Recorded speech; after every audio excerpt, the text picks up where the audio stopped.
Have you ever met somebody who was emotionally available, seemed like a very secure person, safe, felt like it was somebody that you could rely on, but from the first day, something just doesn't click.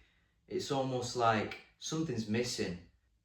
But then 2 weeks later, you meet another person who is emotionally unavailable, feels like danger, bit mysterious, but you are completely and utterly magnetized to them.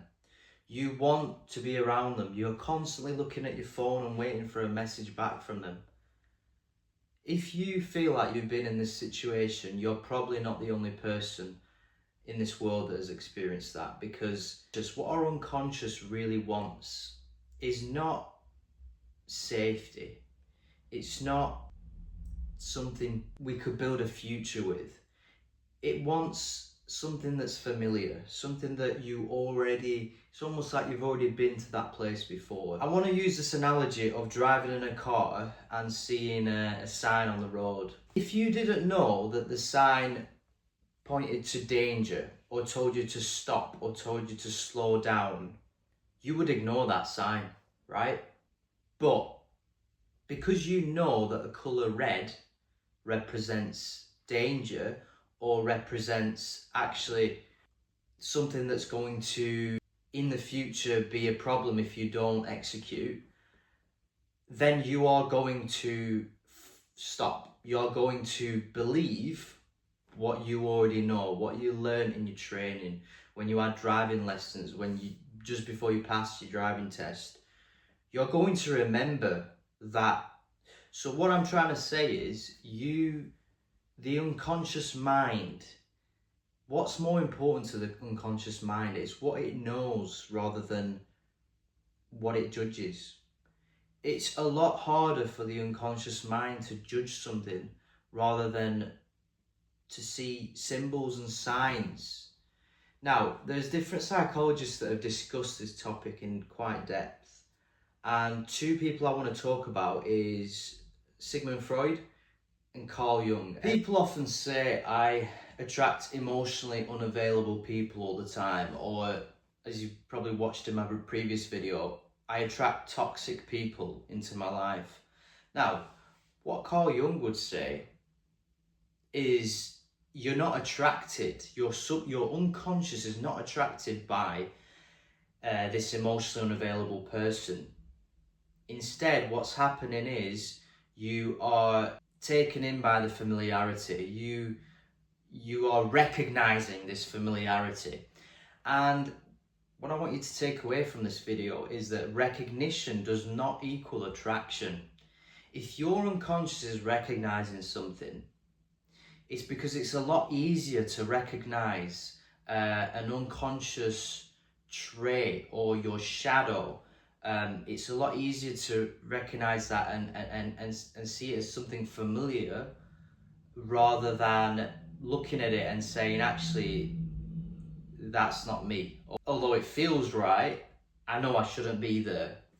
So what ends up happening is you start attracting those qualities that perhaps it's something that was missing when growing up. So maybe when you were growing up in childhood, you didn't get that constant affection, you didn't get that constant nurturing. So you quite literally seen another person, certain unconscious qualities that you might be attracted to. So for example, certain archetypes like the good parent, the helper, the hero.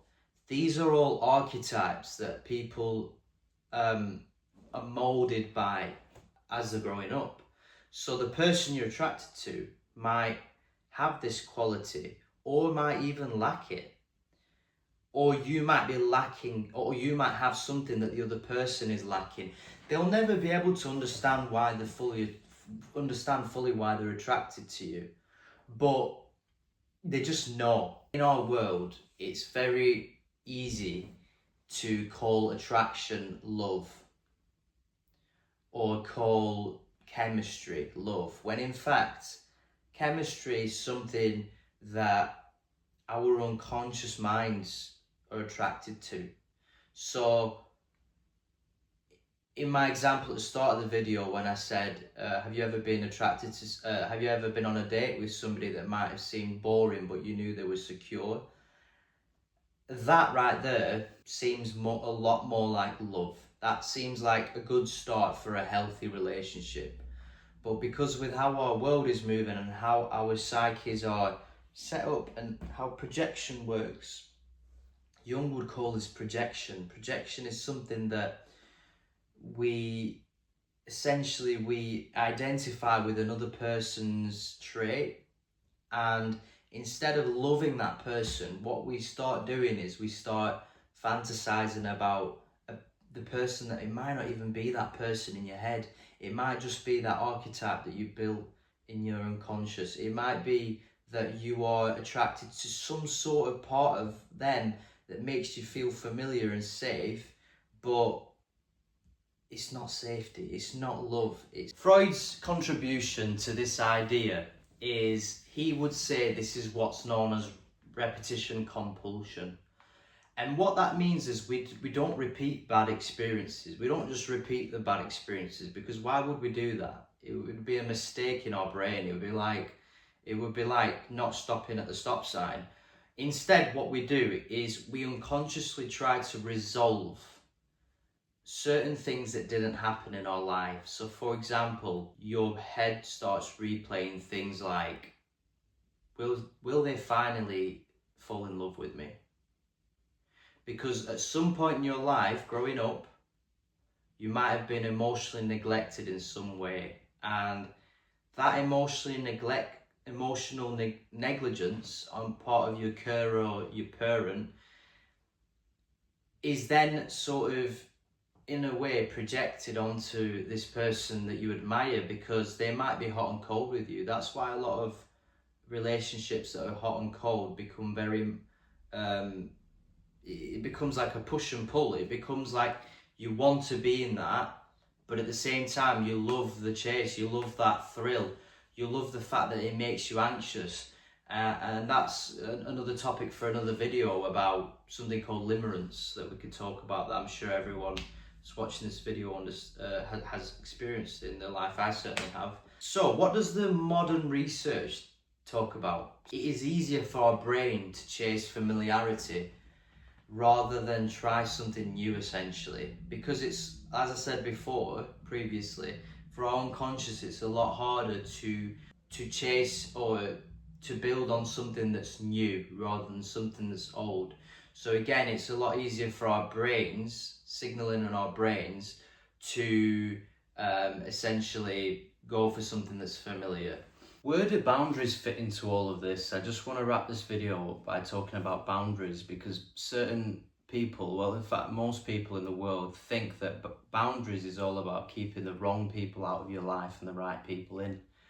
Well, let's talk about how we can take it one more step further, how we can stop that pattern happening of attracting those toxic people. Whenever you get that feeling, whenever you get that thought or idea, I'm going to chase that person, or I'm going to try and make sure that he or she falls in love with me. Stop yourself there.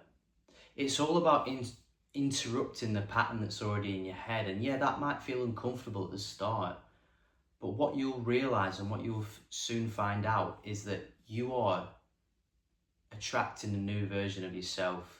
You are identifying your shadow, you are integrating that shadow, which is what Carl Jung's work is all about. And that's where we reach true individuation, which is a topic for another video. But that is where we find out who we truly are, who we should be attracted to, and who we should build a real long-lasting relationship with. If you got any value from this video, I just ask you that you subscribe.